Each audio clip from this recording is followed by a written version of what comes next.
अस्सलाम वालेकुम मोअज़्ज़ज़ नाज़रीन गिरामी। मोदी ऐसे फंसा है जैसे कोई औरत अपने शौहर को बिला वजह छोड़ के चली जाए और अपने भाइयों को अपने शौहर के खिलाफ उकसाए और वो बैठ के फंस जाए, फिर वो कुछ कर नहीं सकती। मोदी ऐसे फंसा है।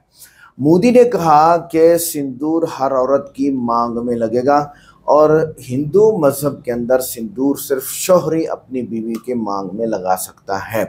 मोदी को वोट नहीं मिले और फिर भी उन्हें लाया गया हुकूमत में। फौज के कंधे पर बंदूक रखकर अपनी तस्वीरें फौजी वर्दी में लगाकर मोदी इस वक्त क्या क्या कर रहा है। ये तीन औरतें आज इंटरव्यू हैं इनके और खूब धुलाई हुई है।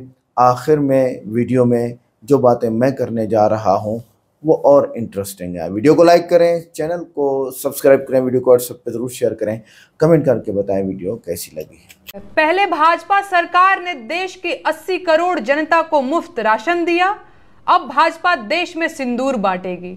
मैं हैरान हूं कि भाजपा देश की जनता को समझती क्या है। भाजपा देश की जनता को क्या बनाना चाहती है। भाजपा के एक नेता क्रोनोलॉजी की बात करते हैं तो क्रोनोलॉजी मैं समझाती हूं। समझिए, पहले ये लोग झूठ बोलकर और 2 करोड़ नौकरियों का झांसा देकर सत्ता में आए, फिर इन्होंने हिंदू मुसलमान का खेल खेलना शुरू किया, लोगों को आपस में लड़वाया, फिर मुसलमानों की मॉब लिंचिंग हुई, फिर आतंकवाद और भ्रष्टाचार से लड़ने के लिए नोटबंदी हुई। मध्य वर्ग के लोग निम्न वर्ग में आ गए और गरीब लोग सड़क पर आ गए। इसमें इंटरेस्टिंग बात यह है कि ब्लैक मनी पर लगाम लगाने की बात कहने वाली सरकार 1000 और 500 के नोट बंद करने के बाद 2000 के नोट लेकर आई, जबकि 2000 के नोट के फॉर्म में काले धन को छुपाना और ज्यादा आसान हो जाता है। तो अब आप सोचिए कि इससे काले धन पर लगाम लगी होगी या इसमें इजाफा हुआ होगा। खैर, तो नोटबंदी की वजह से बहुत सारे हिंदुस्तानी भयंकर गरीबी की चपेट में आ गए, लेकिन इस दौरान मोदी जी की सरकार नौकरी के सवालों के जवाब में हिंदू मुसलमान की बातें करती रही। गरीबी से घिरी जनता ने जब विदेशों से लाए जाने वाले काले धन की बात करके 15 लाख की मांग की तो उसे पूरी बेहयाई के साथ खीसे निपोरकर चुनावी जुमला बता दिया गया और गरीब जनता बेचारी हक्का बक्का होकर मुंह ताकती रह गई। फिर आया कोरोना, लॉकडाउन लगा, दवाइयों और ऑक्सीजन की कमी से लाखों लोग मरे और बर्बाद हो गए।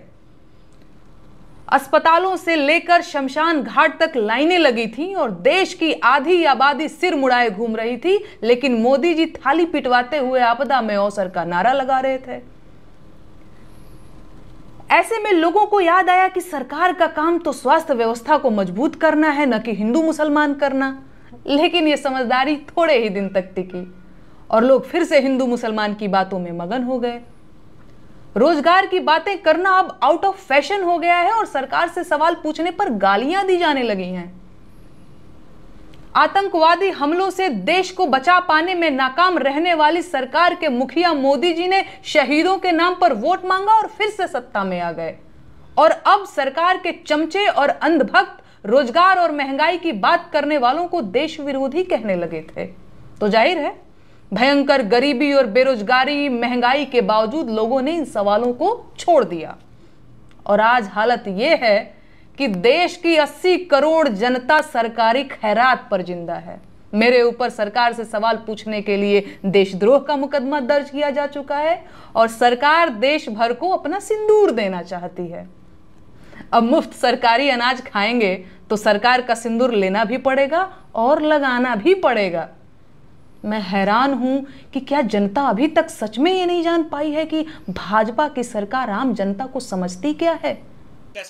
देखिए, मैं इसको ये कहूँगी कि देश के प्रधानमंत्री कितने शातिर दिमाग से इस चीज़ को चल रहे हैं कि अभी ऑपरेशन सिंदूर जो हुआ था, सभी ने देश की सेना का मनोबल बढ़ाया, सभी ने देश की सेना की वाहवाही की कि हमारी सेना बहुत अच्छे से लड़ी है और पाकिस्तान को मुंह तोड़ जवाब देने का काम किया, आतंकवाद को ख़त्म करने का काम किया।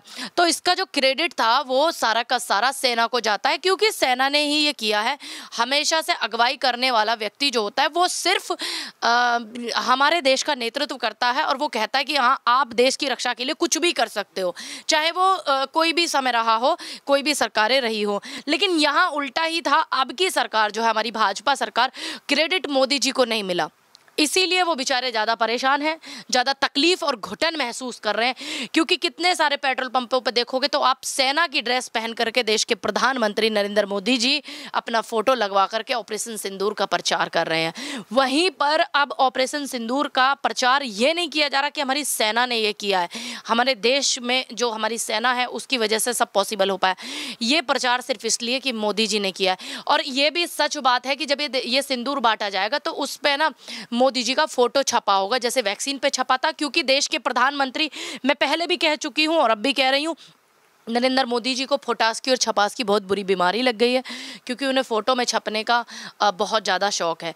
वो ये नहीं देखते कि यहाँ मामला देश का है, देश की शांति का है। यहाँ मामला उन बहनों का है जिनका मांग का जो सिंदूर है वो उजड़ गया पहलगांव में। और चाहे वो 2019 में 40 हमारे जो जवान शहीद हुए थे उनकी पत्नियां ही क्यों ना हो, उनका ये मामला है। ये मामला भावनात्मक है, ये मामला धर्म से जुड़ा हुआ है। दूसरी बात मैं पूछना चाहती हूँ अपनी भाजपा सरकार और देश के प्रधानमंत्री जी से, जो आप ये सिंदूर बांट रहे हैं, ये सिंदूर आप बांटेंगे किसको? आपको शर्म नहीं आती? आपको लज्जा नहीं आती? आप उनकी भावनाओं के साथ में कितना बड़ा खिलवाड़ कर रहे हैं। उनके दिल पे क्या बीतेगी कि आप उनकी मांगों के सिंदूर उजड़ गए और हमारे देश की सरकार सिंदूर बांट रही है देश में। इस बात का भी जवाब दीजिएगा प्रधानमंत्री जी। दूसरी बात और मैं पूछना चाहूँगी, जो सनातन धर्म है ये बड़ा बात करते हैं, धर्म की बड़ा बात करते हैं धर्म को लेकर के, क्योंकि ये स्वयं घोषित हिंदू बने हैं, इसीलिए इनको ज़्यादा बातें करनी आती हैं, समझते चीज़ों को है नहीं, क्योंकि इन्होंने धर्म को पढ़ा नहीं है। शायद भाजपा को और संघियों को ये नहीं पता, इनके कार्यकर्ताओं को जो चटर पटर चिंटू मिंटू निकलते हैं आकर के अपना बयानबाजी भाषणबाजी करके चले जाते हैं, फालतू की बकवासबाजी करके चले जाते हैं। इनको ये नहीं पता कि सिंदूर का महत्व जो होता है सनातन धर्म में, उसका जो सिंदूर होता है वो उसके पति के हाथ से दान दिया जाता है। पति के हाथ का दिया हुआ सिंदूर जब तक महिला जीती है तब तक उस सिंदूर को लगाती है, या फिर धार्मिक स्थल पर जो एक पीठाधीश्वर होते हैं या जो साधु संत होते हैं वो तिलक लगाते हैं। ये अभियान इनका चल रहा है, हर घर सिंदूर। ऐसे न जाने कितने घर हैं जिस घर में विधवाएं बैठी हैं। मेरा भी एक घर है, उसमें जरा मेरे घर पे आके दिखाए कोई सिंदूर ला करके। मेरी माँ विधवा है 13-14 साल से, मेरे पिताजी नहीं है, तो क्या मेरी माँ को सिंदूर भाजपा के संगी दे के जाएंगे? शर्म नहीं आती इनको? लाज नहीं आती इनको? ऐसे भारत में कितने लाखों घर होंगे जिनके घर में विधवाएं बैठी हैं और भाजपा के नाम का सिंदूर लगाएंगी वो? आप बताइए, आपकी पत्नी आपके नाम का सिंदूर लगाएगी या भाजपा के नाम का सिंदूर लगाएगी? क्योंकि आपकी राजनीति में जो कूटनीति घुसी हुई है ना, ये शातिरपना, ये कहीं ना कहीं बहुत तकलीफ दे रहा है, खल रहा है। लेकिन पूनम पंडित जी, एक तरफ ये योजना है, या कह लीजिए कि एक योजना नहीं है, ये योजना नहीं है, ये महिलाओं को ठगने का, महिलाओं को छलने का, और खास करके हिंदू धर्म की महिलाओं को अपनी तरफ वोट बैंक में प्लस करने का इन्होंने जो एजेंडा बनाने का काम किया, और जो उन महिलाओं के साथ खिलवाड़ किया, जो पहलगांव में हमारी 27-28 बहनों के पति शहीद हुए हैं, जो जोड़े घूमने गए थे, उनके जख्मों पर नमक छिड़कने का काम। और हमारे देश में लाखों ऐसे, करोड़ों ऐसे घर हैं जिनके घर में विधवाएं बैठी हुई हैं, उनकी भावनाओं को ठेस पहुंचाने का काम सरकार कर रही है। लेकिन सवाल ये, सेना के शौर्य पर सियासत करते हैं, सेना के शौर्य पर सियासत करते हैं, वर्दी की कीमत क्या जाने, जो सूनी मांग को इंसाफ दिला ना सके, वो मांग में सिंदूर की कीमत क्या जाने। तो देखिए, मेरी मांग में और मेरे हाथ में जो ये सिंदूर है, इसका स्वरूप और इसका रंग भारत के अलग अलग प्रांतों में अलग हो सकता है, लेकिन एक भारतीय सनातनी ब्याहता महिला के लिए इस सिंदूर का क्या महत्व है और इसकी क्या पहचान है, ये मैं आज भाजपा और संघ के लोगों को बड़ी साफगोई के साथ समझाना चाहती हूं, क्योंकि मुझे लगता है कि सिंदूर का महत्व उनकी समझ में आता नहीं है। तो देखिए, सिंदूर प्रतीक है सुहाग का, सम्मान का, सौभाग्य का। सिंदूर प्रतीक है प्रेम के बंधन का, विश्वास के राग का। सिंदूर प्रतीक है सुख दुख के मेल का, 7 जन्मों के साथ का। सिंदूर प्रतीक है बुरी नजर को भस्म करने वाली एक चुटकी आग का। वो सिंदूर जो ब्याहता स्त्री की मांग को सजाता है, जो सुहाग की रक्षा के काम आता है, जो भारत की नारी शक्ति की शान है, आन है और बान है, उसी सिंदूर के साथ उसका दुरुपयोग करते हुए आत्ममुग्धता की पराकाष्ठा में लिप्त हैं नरेंद्र मोदी जी। और यही कारण है कि अपनी सस्ती, ओछी और निम्न स्तरीय सियासत के लिए अब मांग के सिंदूर का भी इस्तेमाल मोदी सरकार धड़ल्ले से करेगी, ये घोषणा की जा चुकी है। मैं समझती हूं कि बहुत शर्म की बात है कि अपनी राजनीतिक विफलता को, अपनी कूटनीतिक विफलता को, अपनी सामयिक विफलता को छिपाने के लिए अब मोदी सरकार मांग के सिंदूर को ढाल बनाना चाहती है। और मैं जानना चाहती हूं कि सेना के पराक्रम का श्रेय, सेना की बहादुरी का श्रेय, सेना की वीरता का श्रेय बटोरने के लिए आखिरकार मोदी सरकार किस हद तक नीचे गिरेगी। ये विजुअल्स आप चलाइएगा जरा। देखिए, ट्रेन की टिकट पर ऑपरेशन सिंदूर के साथ मोदी जी की फोटो, तमाम बड़े बड़े होर्डिंग में, पोस्टर में, बैनर पे, हर पेट्रोल पंप पे, देश के हर प्रांत, हर जिले, हर नुक्कड़, हर गली, हर मोहल्ले में ऐसे बड़े बड़े होर्डिंग लगाकर ऑपरेशन सिंदूर के साथ अपनी फोटो चिपकाने से शायद मोदी जी का मन नहीं भरा। किसी बटालियन पर, किसी भारत की सीमा पर खड़े होकर भारत की रक्षा के लिए वर्दी नहीं पहनी मोदी जी ने। सिर्फ फोटो ऑप के लिए सेना की वर्दी के साथ स्वांग रचने, नाटक और नौटंकी करने से नरेंद्र मोदी जी का जी नहीं भरा। और ऐसा मैं इसलिए कह रही हूं कि ये जो होर्डिंग आपको दिख रहा है अभी, इसमें विंग कमांडर व्योमिका सिंह की फोटो नहीं है, इसमें कर्नल सोफिया कुरैशी की भी तस्वीर नहीं है, इसमें हमारी जल, थल, वायु सेना के चीफ की भी फोटो नहीं है, केवल नरेंद्र मोदी जी की फोटो है। तो ये सब करके मोदी जी का जी नहीं भरा कि अब वो कह रहे हैं कि मैं घर घर जाकर सिंदूर वितरण कार्यक्रम करने वाला हूं। और तो और जब ऐसे निकलते हैं मोदी जी, अभी गुजरात में निकले, बोले पुष्प वर्षा करिए मेरे ऊपर। जब निकल रहे हैं हाथ हिलाते हुए श्रेय बटोरने के लिए, कोई सेना का जवान उनके साथ नहीं खड़ा है जिसके लिए तालियां बज रही हो। जो नाम मैंने लिए उनमें से एक व्यक्ति उनके साथ नहीं खड़ा है जिसके लिए पुष्प वर्षा हो रही हो। बल्कि गुजरात में स्थानीय जिले का कलेक्टर जाता है, बात करता है सोफिया कुरैशी के परिवार से और उस जाबाज बेटी के परिवार को कहता है कि आप भी खड़े हो जाइए लाइन में और मोदी जी के ऊपर पुष्प वर्षा कीजिए। पुष्प वर्षा,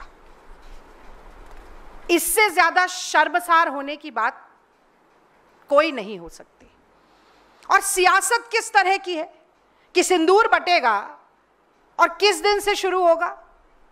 कोई एयरफोर्स डे से शुरू नहीं कर रहे हैं, या मानेकशॉ जी का इतना नाम आजकल याद आ रहा है भारतीय जनता पार्टी को, उनके जन्म दिवस से शुरू नहीं कर रहे हैं। शुरू करेंगे 9 जून से, जिस दिन नरेंद्र मोदी जी ने तीसरी बार प्रधानमंत्री पद की शपथ ली थी। इससे ज्यादा सिंदूर की ऊपर राजनीति का घटिया और बेहुदा उदाहरण आपको नहीं मिल सकता। लेकिन मैं कहती हूं कि मोदी जी, फिर भी अगर आप सिंदूर बांटना चाहते हैं जाके घर घर, तो मेरे 3 सवाल हैं जिनका जवाब आपको, भारतीय जनता पार्टी और संघ के कार्यकर्ताओं और नेताओं को, इस देश की महिलाओं को, बेटियों को जरूर देना चाहिए। और पहला सवाल यह है कि पराये आदमियों द्वारा दिया गया ये सरकारी सिंदूर, पराये आदमियों द्वारा दिया गया ये सरकारी सिंदूर किसके काम आएगा और किस लिए काम आएगा? तो जो हिंदू धर्म के स्वघोषित ठेकेदार हैं, संघी और भाजपाई, क्या वो नहीं जानते हैं कि भारत में हिंदू सनातनी ब्याहता महिला जो है, उसे बिछिया, मंगलसूत्र और सिंदूर ससुराल से मिलता है। उसके गले में मंगलसूत्र और उसकी मांग में सिंदूर उसका पति सजाता है, या फिर सिंदूर मिलता है शक्तिपीठ से, मंदिर से। सौभाग्य के आशीर्वाद के रूप में। तो ये जब आपके कार्यकर्ता डिब्बियों और पैकेट में सिंदूर पहुंचाएंगे, और लिख कर रख लीजिए कि जिस डिब्बी में, जिस पैकेट में सिंदूर जाएगा उसके ऊपर भी मोदी जी की फोटो छपी होगी, क्योंकि कोविड की वैक्सीनेशन सर्टिफिकेट पर जिस व्यक्ति ने अपनी फोटो छाप दी हो, वो क्या ऐसी जब सिंदूर बांटेगा तब अपनी फोटो नहीं छापेगा? ये छपास ही है जिसके कारण ये राजनीतिकरण हो रहा है। मैं तो समझती थी कि पसीना मलकर चेहरा चमकाते हैं, अब सिंदूर और वर्दी पर सियासत करके चेहरा चमका रहे हैं। तो जब वो पराया मर्द मोदी जी की फोटो पे छपा हुआ पैकेट सिंदूर का ले जाएगा तो वो किसी ब्याहता महिला के काम नहीं आएगा, वो काम आएगा मोदी जी के, वो काम आएगा मोदी जी के प्रचार के, और वो काम आएगा मोदी जी की सस्ती और ओछी सियासत के, राजनीति के, पॉलिटिसाइजेशन के। अब मैं दूसरा सवाल पूछती हूं। मैं ये भी जानना चाहती हूं कि किस मुंह से भाजपा और संघ के नेता कार्यकर्ता जाएंगे और ये सिंदूर बांटेंगे, जब पहलगांव के शहीदों की विधवाओं की सूनी मांग चीख चीख कर पूछ रही है कि उन दुर्दांत आतंकवादियों को कब पकड़ा जाएगा। मोदी जी, उन्हें जमीन निगल गई कि आसमान खा गया? उन विधवाओं को इंसाफ कब मिलेगा? ये देश की महिलाएं आपसे पूछेंगी जब आप वो सिंदूर का पैकेट और डब्बा लेकर जाएंगे। आपसे कहा जाएगा कि क्यों नहीं मौत के घाट उतारा गया, क्यों नहीं मारा गया? अगर सिंदूर का इंसाफ आपको देना था महिलाओं को और सिंदूर को बांटने का काम आप कर रहे हैं। मैं जानना चाहती हूं कि किस मुंह से जाएंगे भाजपा और संघ के नेता जब भारतीय जनता पार्टी के राज्यसभा का सांसद रामचंद्र जांगड़ा उन्हीं शहीदों की धर्म पत्नियों के लिए कहता है कि ये तो वीरांगनाएं नहीं है, इनमें तो वीरांगनाओं वाला भाव ही नहीं है, हाथ जोड़कर रो रही थी, गिड़गिड़ा रही थी, कोई जोश जुनून और जज्बा इनमें नहीं है।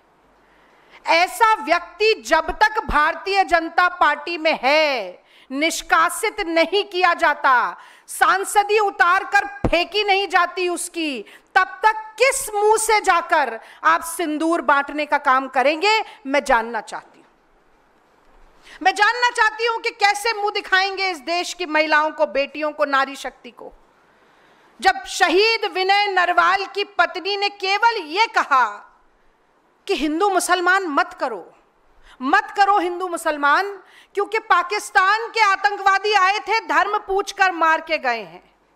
ये आईएसआई का पाकिस्तान का जो एजेंडा है उसे पेडल मत करो, मत करो हिंदू मुसलमान। लेकिन संघी भाजपाइयों को ये कैसे बर्दाश्त हो सकता है कि वो शहीद की पत्नी, शहीद की बेवा ही क्यों ना हो, शहीद की विधवा ही क्यों ना हो, उसने मुंह से तो हिंदू मुसलमान एकता की बात कर दी ना, तो उसको अपमानित करो, उसको लज्जित करो और आसमान और जमीन एक कर दो उसको गालियां देने में। किस मुंह से जाएंगे आप सिंदूर बांटने के लिए? क्या मुंह दिखाएंगे आप देश की बेटियों को? और मैं जानना चाहती हूं कि वो विजय शाह, कर्नल सोफिया कुरैशी मांग में सिंदूर नहीं लगाती हैं, पर वो भारत माता की उतनी ही बेटी हैं जितनी हर वो महिला जो देशभक्ति में अपना सब कुछ न्यौछावर करना चाहती है। तो विजय शाह की जुर्रत कैसे हो जाती है कि वो आतंकवादियों की बहन बता दे और उसके बाद मंत्रिमंडल में बना रहे कि जबलपुर का हाईकोर्ट संज्ञान ले ले पर मोदी जी संज्ञान नहीं ले सकते, कि मोदी जी की मूक सहमति बार बार ऐसे लोगों को मिलती रहे जो देश की बेटियों को अपमानित करते हैं और फिर उसके बाद सिंदूर बांटने की बात करते हैं। बहुत आश्चर्य होता है मुझे। और जब तक ये सारे नाम मैंने आपको गिनाए, मैं विक्रम मिश्री जी का भी उदाहरण दे सकती हूं। सीज फायर का निर्णय सरकार का था ट्रंप और ट्रेड के दबाव में, पर घोषणा उन्होंने क्या कर दी, अंधभक्तों की टोली लग गई उनके पीछे, और उनके पीछे तो लगी, उनकी बेटी का क्या कसूर था कि उसके बारे में इतनी अनर्गल बातें कही गई। अंतहीन है ये फहरिस्त। और मैं समझती हूं कि जब तक इन लोगों को निकाला नहीं जाता है, जब तक ऐसे बेशर्मों को, निर्लज्जों के मुंह पे कालिख नहीं पोती जाती है, तब तक सिंदूर बांटने की जगह अपनी नाक को चुल्लू भर पानी में डुबो कर रखना चाहिए मोदी सरकार को। और तीसरा सवाल मैं पूछना चाहती हूं, जो ऑपरेशन सिंदूर से थोड़ा इतर है, क्योंकि मुझे लगता है कि ऑपरेशन सिंदूर की सफलता का गुणगान पूरा देश कर रहा है, देश का हर नागरिक कर रहा है। हिंदू, मुस्लिम, सिख, ईसाई, जैन, पारसी, हर संप्रदाय, हर प्रांत, हर जाति, हर भाषा का व्यक्ति कर रहा है। पर मोदी जी इससे संतुष्ट नहीं है, क्योंकि उन्हें सेना का गुणगान नहीं चाहिए, उन्हें अपना गुणगान चाहिए। उनको संतुष्टि तब मिलेगी जब महिमा मंडन उनका हो, सेना का नहीं। और इसीलिए यह सारी कवायद चल रही है। पर मैं ऑपरेशन सिंदूर से इतर भी पूछना चाहती हूं कि वो 200 लोग नोटबंदी के दौरान जो अपना ही पैसा अपने ही बैंक से निकालते हुए मर गए, उनकी विधवाओं के सिंदूर की गवाही कौन देगा? कोविड के दौरान मरघटों पे जो 24 घंटे लाश जलती थी, गंगा जी का पाट जिन लाशों से पट गया, उनकी विधवाओं की उजड़ी मांग की गवाही कौन देगा? वो 700 किसान मोदी जी, 3 काले कानून के कारण जिनकी शहीदी हो गई, उनकी पत्नियां भी बैठी हैं अपनी सूनी मांग लिए हुए, उनके घर जाएंगे आप सिंदूर लेकर? और मैं जानना चाहती हूं कि 154 किसान और दिहाड़ी के मजदूर रोज इस देश में आत्महत्या कर रहे हैं, रोज। उनकी पत्नियों की जो मांग सूनी हो रही है, उसके बारे में तो कोई बात नहीं करेगा मोदी जी। 12,000 लोग बेरोजगारी और आर्थिक तंगी के कारण साल भर में आत्महत्या कर लेते हैं देश में। उनकी पत्नियां भी विधवा होती हैं, उनके घर जाएंगे आप सिंदूर लेकर? और ये जो महंगाई की मार है, जो ये महिलाओं के घर का बजट बिगाड़ती है, उनकी पेट पर लात मारती है, उनकी कमर तोड़ती है, वो महिलाएं जो अपना मंगलसूत्र भी गिरवी रखकर 2 वक्त की रोटी खाने को मजबूर हैं, उनके घर आप अपनी फोटो चिपकाकर सिंदूर लेकर जाएंगे मोदी जी? बहुत शर्मनाक है। और आज एक वाकया हुआ जिसका जिक्र करना मैं समझती हूं कि बहुत जरूरी है। ऊधमपुर में भाजपा के विधायक हैं RS पठानिया। मतलब इतना अपमान वर्दी का, सिंदूर का, सियासत ऑपरेशन सिंदूर पर काफी नहीं थी, पूर्ण विराम नहीं लगेगा, ये बोलते जाएंगे, भाजपा के नेता बोलते जाएंगे। तो ये RS पठानिया जी आते हैं और मीडिया को संबोधित करते हैं और कहते हैं कि वायुसेना नालायक है। इसलिए नालायक है कि ऊधमपुर एयरबेस पर जब पाकिस्तान हमला कर रहा था तो वायुसेना सो रही थी और अपनी नालायकी में वो हमला हो जाने दिया। बकायदा मीडिया से बोलते हैं और कहते हैं, धमकी देते हैं वायुसेना को कि वायुसेना के खिलाफ प्रदर्शन किया जाएगा कि ऐसा कैसे हो गया कि आपकी नालायकी में तो यहाँ ऊधमपुर एयरबेस पर इतनी घटना घट गई। मोदी जी चुप हैं, मोदी जी को सांप सूंघ गया है, मोदी जी के मुंह में दही जमा हुआ है, मोदी जी के मुंह पर ताला लगा हुआ है। तो अगर सेना के नाम पर वोट बटोरना है तो वो पुलवामा हो या पहलगांव, शहीदों के नाम पर वोट मांगे जाएंगे, सियासत होगी, चेहरे चमकाए जाएंगे, पूजा की जाएगी सेना की। और जब नहीं जरूरत है तो ठेंगे पे रखा जाएगा, अपमान किया जाएगा। और वो देवड़ा जी को नहीं भूल सकते, उन्होंने तो कह दिया पूरा देश, पूरी सेना मोदी जी के चरणों में नतमस्तक है। मोदी जी तो और खुश हो गए होंगे, चलो ठीक है अभी कुछ नहीं बोलूंगा, 2-4 लोग और ऐसे ही मेरे बारे में बोले।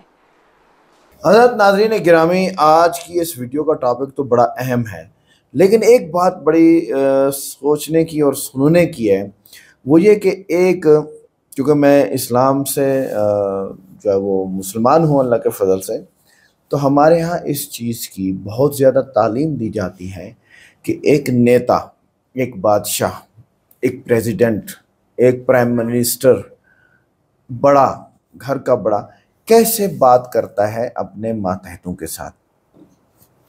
तो हज़रत मोहम्मद सल्लल्लाहु अलैहि वसल्लम के जो ससुर थे हज़रत अबू बकर रज़ी अल्लाह तआला अन्हु, उन्हें फरमाया था कि खिलाफत संभालते वक्त मैं तुम पर सरदार नहीं हूँ, तुम्हारा खादिम हूँ। जी, मैं तुम्हारा खादिम हूँ। हज़रत उमर रज़ियल्लाहु अन्हु ये भी ससुर थे हज़रत मोहम्मद सल्लल्लाहु अलैहि वसल्लम के। अगर मैं टेढ़ा हो जाऊँ तो क्या करोगे मेरे साथ? एक शख्स ने कहा तलवार से सीधा कर दूंगा, और फरमाया हाँ अल्हम्दुलिल्लाह मेरी रियाया में ऐसे लोग हैं जो मुझे सीधा करने वाले हैं। कुरान पाक में अल्लाह ताला ने इसको फरमा दिया, अल्लाह तुम्हें हुक्म देता है कि अमानतें उनके अहल को दो, सूरह निसा। तो लिहाजा आप जब बादशाह हैं एक मुल्क के, तो वहाँ सारी रियायत, सारी की सारी रियाया आपके मातहत है, आपके पास उनकी अमानतें हैं। आप तो ये कह रहे हैं कि मैं सबका शौहर बनने जा रहा हूँ मोदी जी। अच्छा जी, आगे कुरान पाक में अल्लाह ताला ने इरशाद फरमाया कि इसे नरमी से बात करो, शायद वो नसीहत पकड़े या डर जाए, तो अपनी आवाम से नरमी से बात करो। तो उमर इब्न अब्दुल अजीज ने फरमाया अदल के बगैर हुकूमत कायम नहीं रह सकती, इंसाफ करना पड़ेगा। रसूलुल्लाह सल्लल्लाहु अलैहि वसल्लम ने फरमाया मैं तुम में से हर एक के निगहबान है और उससे उसकी रियायत के बारे में, अवाम के बारे में पूछा जाएगा। सही बुखारी हदीस नंबर 893। हज़रत उमर के दरवाजे पर कोई दरबान न था, हर शख्स आ सकता था। यहाँ तो सिक्योरिटी में मोदी के साथ 24 घंटे हज़ारों लोग रहते हैं। आगे रसूलुल्लाह सल्लल्लाहु अलैहि वसल्लम ने फरमाया अल्लाह उस बंदे की मदद करता है जो अपने भाई की मदद करता है। सही मुस्लिम हदीस नंबर 2499। हज़रत उमर रज़ियल्लाहु अन्हु बाज़ारों में पैबंद लगे कपड़ों में आम लोगों की तरह घूमते थे। मोदी जी यह है इस्लाम, और आप क्योंकि हिंदू मज़हब भी नहीं पढ़े इसलिए गुमराही में चल रहे हैं। ख़यानत करने वालों के का वकील न बनो, सूरह निसा। रसूलुल्लाह सल्लल्लाहु अलैहि वसल्लम फरमाया जो लोगों पर रहम नहीं करता अल्लाह उस पर भी रहम नहीं करता। अल्लाह ताला ने इरशाद फरमाया कूलू कौलन सदीदा, यानी सीधी बात कहा करो, टेढ़ी बात मत करो। सूरह अहज़ाब आयत नंबर जो है वो 7। हज़रत मोहम्मद सल्लल्लाहु अलैहि वसल्लम ने फरमाया जो ताकत से हुकूमत करे जन्नत उस पर हराम है। समझ आ रही है बात? अपनी रियाया पर ताकत चला रहे हो। सुनन अबू दाऊद हदीस नंबर 2858। हज़रत अली रज़ियल्लाहु अन्हु हज़रत मोहम्मद सल्लल्लाहु अलैहि वसल्लम के दामाद हैं। तुम्हारा अमीर और गरीब मेरे नज़दीक बराबर है। नहजुल बलागा। याद रखना है इस बात को। नबी करीम सल्लल्लाहु अलैहि वसल्लम हज़रत मोहम्मद सल्लल्लाहु अलैहि वसल्लम गुलामों के साथ खाते, ज़मीन पर बैठते, खुद बर्तन धोते। शमाइल तिरमज़ी। किधर हो आप?